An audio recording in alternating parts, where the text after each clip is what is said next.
नमस्कार, आप देख रहे हैं बी भारत और मैं हूं आपके साथ खुशी। आइए रुक करते हैं आज की बड़ी खबर की ओर। एशिया पैसिफिक सम्मेलन में पास हुआ दिल्ली डिक्लेरेशन। प्रधानमंत्री ने अंतर्राष्ट्रीय बौद्ध सर्किट बनाने की बात कही।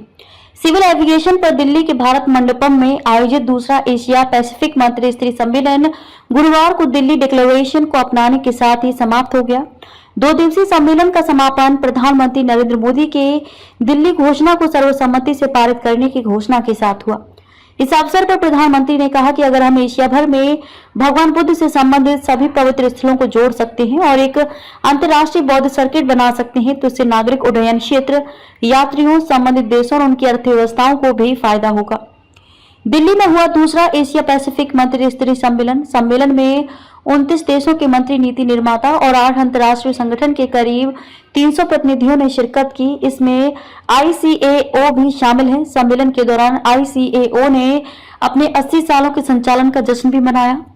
भारत सरकार के नागरिक उड्डयन मंत्रालय ने अंतर्राष्ट्रीय नागरिक उड्डयन संगठन ICAO के सहयोग से 11 से 12 सितंबर तक नई दिल्ली के भारत मंडपम में इस सम्मेलन का सफलतापूर्वक आयोजन किया गया।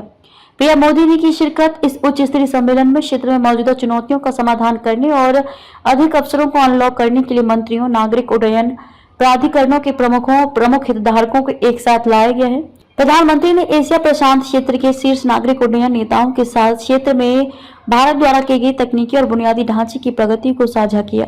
जानिए प्रधानमंत्री ने क्या कहा। प्रधानमंत्री ने सिविल एविएशन क्षेत्र को महिलाओं के लिए और अधिक समावेशी बनाने पर जोर देते हुए कहा कि भारत में 15% पायलट महिलाएं हैं।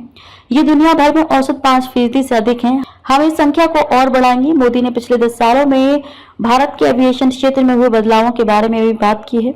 उन्होंने कहा कि भारत उड्डयन से समती नहीं रहा बल्कि अब उड्डयन समावेशी बन गया है। नागरिक उड्डयन क्षेत्र की महत्वपूर्ण भूमिका पर प्रकाश डालते हुए उन्होंने कहा कि ध्यान क्षेत्र के माध्यम से लोगों, संस्कृति और समृद्धि को जोड़ने पर है। अब तक के लिए बस इतना ही। फिर होगी आपसे मुलाकात ऐसी एक और बड़ी खबर के साथ। तब तक के लिए नमस्कार और देखते रहिए बी भारत। ऐसे लेटेस्ट अपडेट्स के लिए हमारे चैनल बी भारत को सब्सक्राइब करें और तुरंत नोटिफिकेशन पाने के लिए बेल आइकन प्रेस करना ना भूलें। यदि आप हमें फेसबुक के माध्यम से देख रहे हैं तो हमारे पेज को फॉलो जरूर करें। धन्यवाद।